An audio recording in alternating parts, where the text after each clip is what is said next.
બાબા, આ અક્રમ માર્ગ શું છે? અક્રમ માર્ગ એટલે શાસ્ત્રોમાં પણ લખેલું છે એને વિહંગમ યુગ, બે પંખોડીથી ઉડવાનું, બે પાંખોથી. તો અક્રમ માર્ગની અંદર ક્રિયાને પ્રાધાન્ય નહીં આલ્યું, પણ ભાવને પ્રાધાન્ય આલ્યું છે. રિલેટિવ એટલે વ્યવહાર અને રિયલ એટલે આપણો સ્વભાવ. હવે એની અંદર આ વિજ્ઞાનની અંદર હું કોણ છું એ જગતે જાણ્યું અને હું કોણ નથી એ આ જગતે જાણ્યું, પણ કરે છે કોણ એ કોઈ જાણ્યું નહીં. તો પ્રગટ પ્રત્યેક જ્ઞાની પુરુષ દાદા ભગવાને આજ્ઞા નંબર 3 જગત નિયંતા વ્યવસ્થિત શક્તિ કરતા. આ વ્યવસ્થિત કોણ છે? તો કે દરેક વ્યક્તિ જે જે કર્મ કરે છે ને એનું ફળ કુદરત આલે છે. હવે એ કુદરતનો સ્વાદ ક્યારે આવે? તો કે તમારા મનમાં હોય એવું વાણીમાં હોય અને એવું જ વર્તનમાં હોય તો પછી એને સિન્સિયરિટી કહેવાય. શું કહેવાય? કોની જોડે? કુદરત જોડે. કારણ કે કુદરતની અંદર ન્યાય સ્વરૂપ શું છે? તો કે વ્યવસ્થિત શક્તિ. અને ન્યાય કોણ આલે છે? તો કે વ્યવસ્થિત શક્તિ. તો આ વ્યવસ્થિત શક્તિ એ આપણને પરમાનંદ આલે છે. શું આલે છે?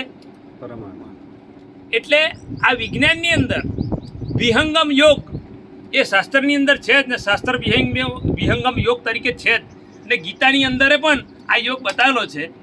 પણ આ ખુલ્લું કરનાર જે જ્ઞાની પુરુષ છે, આપણને 5 આજ્ઞા આલી ને, એ 5 આજ્ઞાની અંદર જેમ છે એમ આપણા સ્વભાવને આ જગતની અંદર પોતાના કર્મો અને સામેવાળાના કર્મો હલાવી ના શકે.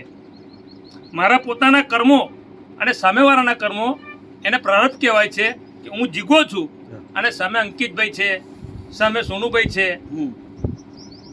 જે પણ મારી પાસે હોય એ અંદરથી મને હલાવી ના શકે. કે આ પોતાનું સ્વરૂપ પ્રગટ થયું. એ પોતાનું સ્વરૂપ કેવી રીતે પ્રગટ થયું?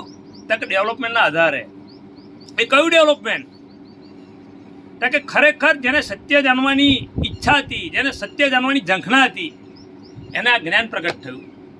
અને જેથી જે માણસ અટક્યો હતો તેથી આગળ વધ્યો. એટલે અક્રમ વિજ્ઞાન એટલે એની અંદર બાહ્ય વેલ્યુ નહીં, આંતરિક વેલ્યુ છે કે કેમ કરીને મારા ભાવ ના બગડે અને મારા સ્વભાવ હું રહું.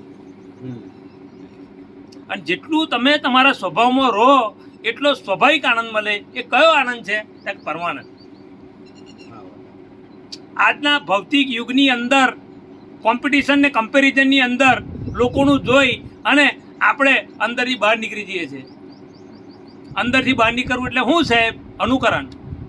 અને જ્ઞાનીઓ કોઈનું અનુકરણ કરે નહીં, કારણ કે અનુકરણમાંથી એ નીકળી ગયા હોય. કારણ કે કરણ ક્રિયા જ ના હોય, કારણ ક્રિયા ના હોય, એ સ્વાભાવિક જીવન જીવતા હોય. એટલે પોતાના સ્વભાવમાં સાચું સુખ છે અને જગતનું સુખ છે એ બધું કેવું છે? તો કે ટેમ્પરરી એડજસ્ટમેન્ટનું છે.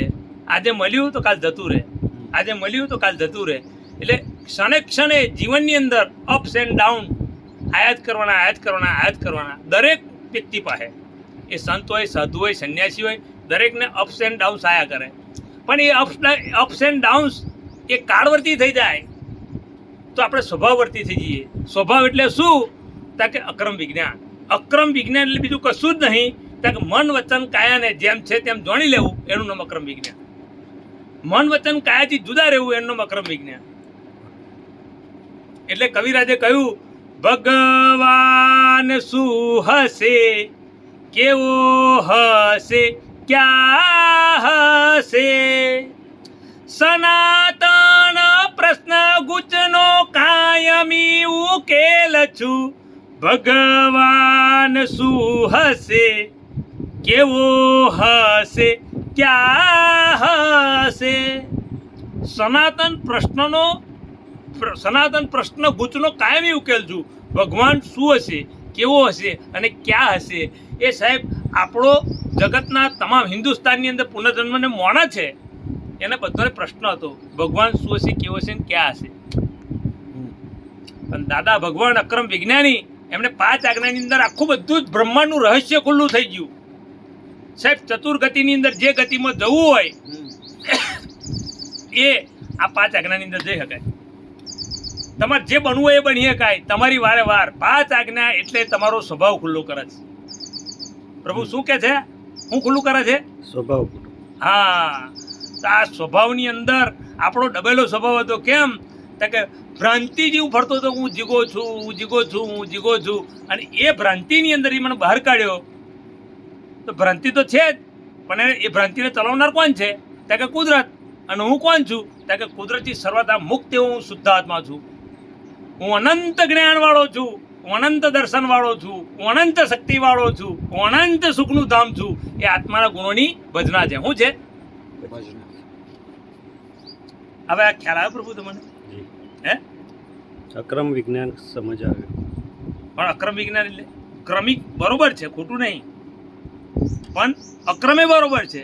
સમય આવ્યું અને સમય પાક્યું અને સમય ખુલ્લું થયું અને સમય કલ્યાણ થયો. થયું. કોનું? તો કે જે સમજે એનું થાય, ના સમજે એ ચંદુ થઈ જાય. જય સચિદાનંદ. જય સચ્ચિદાનંદ. જય સચ્ચિદાનંદ.